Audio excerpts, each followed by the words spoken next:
Приземих се да бъда приет, обществото ми сложи окови. Принудих се да бъда поет, да сплитам аз стихове нови.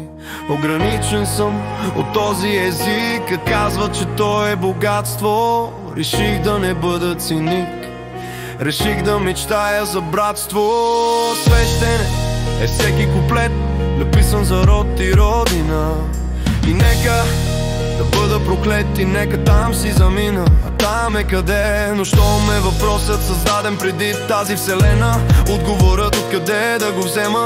Живота, смъртта са само производни, була пелена на хора безродни. Загубил е памет и търсим човека, не година назад, не няколко века.